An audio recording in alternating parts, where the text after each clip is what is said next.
Welcome back to the Fan Railer K channel, where I rail fan and travel back in time. Today we're going to be talking about the history of the AEM-7 locomotives. The AEM-7s are locomotives built by Electromotive Division, or EMD, between 1978 and 1988. The locomotive was a counterpart of the Swedish RC4 electric locomotive that operated in Sweden. The first order for AEM-7s came in the early 1980s when Amtrak wanted to replace older GE E60 locomotives on the corridor service. When they entered service on Amtrak, they took over much of the Northeast Corridor.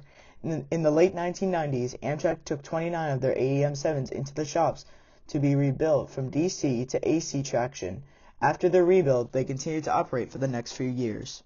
Just kidding. In 2010, Amtrak wanted to replace their AEM-7s, so they placed an order with Siemens Mobility for 70 ACS-64 electric City Sprinter locomotives to replace the AEM-7s and their older HHP-8 electric locomotives.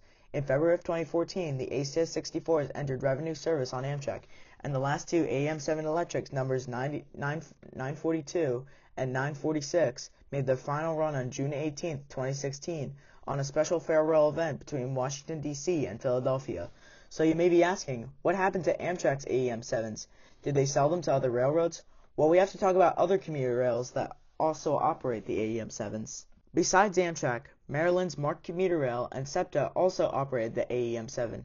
MARC operated 4 AEM-7s while SEPTA operated 7 units. However, that would soon change. In 2016, MARC placed an order for all new Siemens SC44 Charger locomotives to replace their AEM-7s. The final fleet of AEM-7s was retired in June of 2017 for MARC. Instead of SEPTA ordering Chargers, they got ACS-64s from Amtrak to replace their fleet of AEM-7s. The last AEM-7 made its final farewell excursion run on December 1st of 2018 and were retired in favor of the ACS-64s. But many of you guys didn't know this, but SEPTA kept a few AEM-7s that were used for late-night watch trains, at least until early December 2021 when the AEM-7s were sold for scrap. And just recently, AEM-7 engines 915, 917, and 945 were all being donated and preserved at museums across the country. Engine 915 is at the Pennsylvania Railroad Museum in Strasburg. 917 is being preserved at the Danbury Railroad Museum, and 945 is at the Illinois Railroad Museum.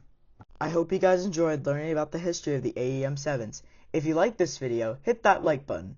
If you love this video, subscribe to the channel so I can make more of these history videos and continue my chase to 1,000 subscribers. Stay safe out there, and keep on rolling.